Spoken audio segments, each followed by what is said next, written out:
সুপ্রিয় দর্শক, ঢাকা সিটি দখলের খেলায় নতুন টুইস্ট। সমীকরণ বদলে দিচ্ছে জামায়াতে ইসলাম। সংসদের গতি কার দখলে গেল সেটা নিয়ে যখন চায়ের কাপে ঝড়, ঠিক তখনই পর্দার আড়ালে তৈরি হচ্ছে এক বিশাল মাস্টার প্ল্যান। সবার অলক্ষ্যে নীরবে নিভৃতে এমন এক প্রস্তুতি চলছে যা হয়তো বাংলাদেশের রাজনীতির মাঠের হিসাব নিকাশ পুরোপুরি উল্টে দিতে পারে। টার্গেট এবার সংসদ নয়, টার্গেট এবার আপনার বাড়ির পাশের কাউন্সিলর অফিস, এলাকার মেয়রের চেয়ার। শুনতে অবাক লাগলেও এটাই সত্যি। ঢাকার 2 সিটি কর্পোরেশন দখলে নিতে জামায়াতে ইসলাম যে শখ কষেছে তা রীতিমতো গবেষণার বিষয়। আজকের এই ভিডিওটিতে আমরা সেই গোপন ছক, জোটের ভেতরে টানাপোড়েন এবং স্থানীয় নির্বাচনের ভবিষ্যৎ সমীকরণ নিয়ে বিস্তারিত আলোচনা করব। জাতীয় নির্বাচনের উত্তেজনা শেষ হতে না হতেই শুরু হয়ে গেছে স্থানীয় সরকার নির্বাচনের দামামা। আর এই নির্বাচনে নিজেদের আসল শক্তি দেখাতে চায় জামায়াতে ইসলামী। বিভিন্ন সূত্র থেকে যে খবর পাওয়া যাচ্ছে তাও বেশ ইন্টারেস্টিং। আপনারা জানেন, উপজেলা নির্বাচন, পৌরসভা নির্বাচন এবং ইউনিয়ন পরিষদ নির্বাচন, এই ধাপগুলো একটি দলের তৃণমূলের শক্তি মাপার সবচেয়ে বড় মাধ্যম। আর এখানেই জামায়াতে ইসলামী তাদের পুরনো কৌশলে ফিরে যাচ্ছে, তবে এবার আরো বেশি অর্গানাইজড ওয়েতে। খবর পাওয়া যাচ্ছে উপজেলা চেয়ারম্যান, পৌরসভা মেয়র বা ইউনিয়ন পরিষদের চেয়ারম্যান এসব পদে কারা লড়বেন সেটা নাকি দলের হাইকমান্ড অনেক আগেই ঠিক করে রেখেছেন। তাদের মূল টার্গেট কিন্তু এবার গ্রামগঞ্জ নয়, তাদের চোখ এবার খোদ রাজধানী ঢাকা। ঢাকা উত্তর এবং দক্ষিণ সিটি কর্পোরেশনের মেয়র পদ এবং কাউন্সিলরের পদগুলোতে জয়ী হওয়াকে তারা এখন প্রেস্টিজ ইস্যু হিসেবে নিয়েছে। এখানে একটা খুব গুরুত্বপূর্ণ বিষয় আপনাদের জানিয়ে রাখি, যা হয়তো অনেকেরই নজর এড়িয়ে গেছে। জামায়াতের নেতৃত্বে যে 11 দলীয় জোট বা সমমনা দলগুলো ছিল, তারা কিন্তু জাতীয় নির্বাচনের আসন ভাগাভাগির সময়ই একটা ক্রিটিক্যাল সিদ্ধান্ত নিয়েছিল। সিদ্ধান্তটা হলো এই জোট কেবল জাতীয় নির্বাচনে নয়, স্থানীয় নির্বাচনেও অটুট থাকবে। অর্থাৎ স্থানীয় জোটেও তারা জোটবদ্ধ হয়ে লড়বে। দলটির নেতারা কনফার্ম করেছেন যে এই সিদ্ধান্ত এখনো বহাল রয়েছে। অর্থাৎ আমরা স্থানীয় নির্বাচনেও একটা বড়সড় জোটগত লড়াই দেখতে পাচ্ছি। এখন প্রশ্ন হলো, নির্বাচনটা হবে কোন পদ্ধতিতে? অন্তর্বর্তীকালীন সরকার ক্ষমতায় আসার পর স্থানীয় সরকার সংক্রান্ত আইনগুলোতে বেশ কিছু বড় পরিবর্তন এনেছে। আগে আওয়ামী লীগ সরকারের সময়ে নিয়ম ছিল যে মেয়র বা চেয়ারম্যান পদে দলীয় প্রতীকে ভোট হবে, অর্থাৎ নৌকা, ধানের শীষ বা দাঁড়িপাল্লা, সরাসরি মার্কায় ভোটটি হতো। কিন্তু বর্তমান অন্তর্বর্তী সরকার অধ্যাদেশের মাধ্যমে সেই নিয়ম বদলে দিয়েছে। গণপ্রতিনিধিত্ব আদেশেও পরিবর্তন আনা হয়েছে। সহজ কথায়, ত্রয়োদশ সংসদের অনুমোদন পেলে এবারের স্থানীয় নির্বাচন হবে আবারও সেই পুরনো নির্দলীয় পদ্ধতিতে। আর এই জায়গাটাই হলো গেম চেঞ্জার। বিএনপি গত সরকারের আমলে দলীয় প্রতীকের নির্বাচনে অংশ নেয়নি। তাদের যুক্তি ছিল দলীয় সরকারের অধীনে সুষ্ঠু ভোট সম্ভব নয়। বিএনপির নীতি নির্ধারকরা, বিশেষ করে মির্জা ফখরুল ইসলাম আলমগীর যা ইঙ্গিত দিয়েছেন তাতে এটা পরিষ্কার যে বিএনপি এবার স্থানীয় নির্বাচনে কোমর বেঁধে নামবে।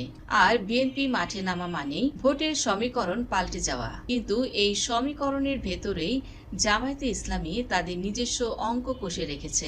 রমজানের পরেই সিটি কর্পোরেশনের নির্বাচন হওয়ার একটা জোর সম্ভাবনাও রয়েছে।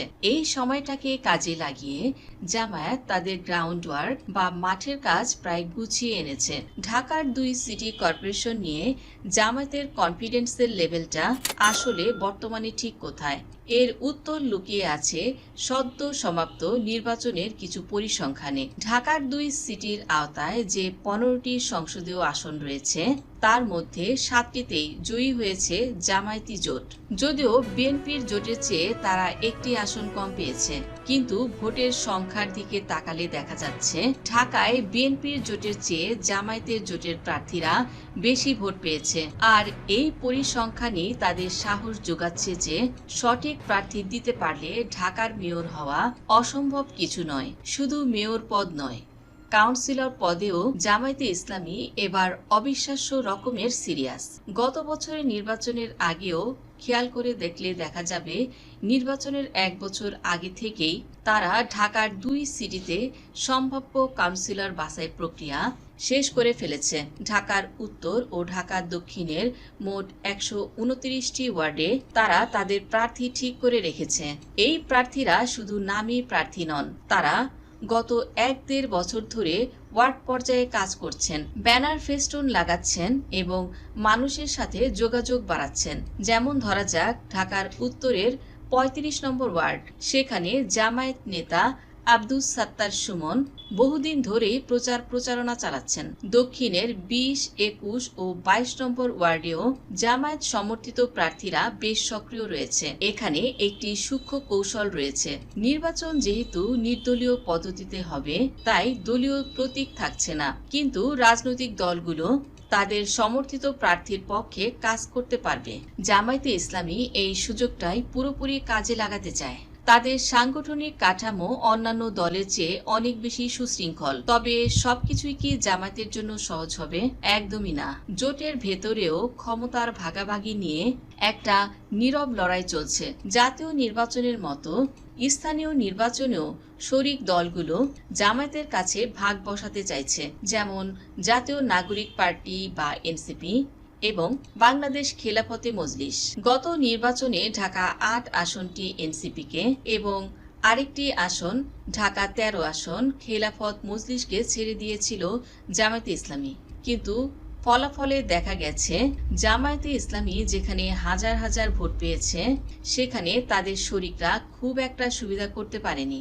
ঢাকা 8 আসনে এনসিপি, ঢাকা 13 আসনে খেলাফত মজলিস পরাজিত হয়েছে।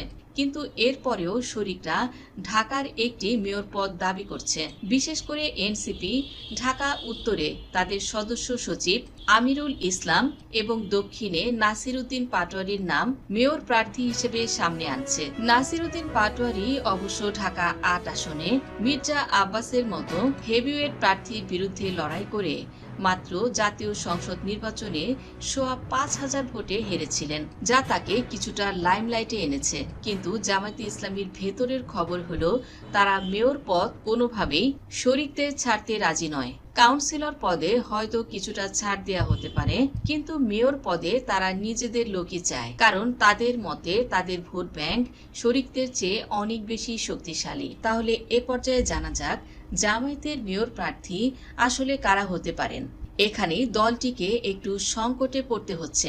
ঢাকা উত্তরে তাদের সম্ভাব্য প্রার্থী ছিলেন মহানগর উত্তরের আমির সেলিম উদ্দিন, কিন্তু সমস্যা হলো তিনি গত নির্বাচনে সিলেট 6 আসনে নির্বাচন করে মাত্র 9,000 ভোটে হেরে গেছেন। নিজের এলাকায় হেরে যাওয়া একজন নেতাকে ঢাকায় মেয়র হিসেবে দাঁড় করানোটা ঠিক কতটা যৌক্তিক হবে, সেটা নিয়ে দলের ভেতরেই প্রশ্ন রয়েছে। তাই উত্তরে হয়তো নতুন কোনো মুখ বা সারপ্রাইজ ক্যান্ডিডেট দেখা যেতে পারে। অন্যদিকে ঢাকা দক্ষিণে আলোচনায় রয়েছেন হাজী মোহাম্মদ এনায়েতুল্লাহ। পুরান ঢাকার এই নেতা ঢাকার 7 আসনে খুব অল্প ব্যবধানে হেরেছিলেন, তাই তার জনপ্রিয়তা নিয়ে দলের মধ্যে পজিটিভ ধারণা রয়েছে।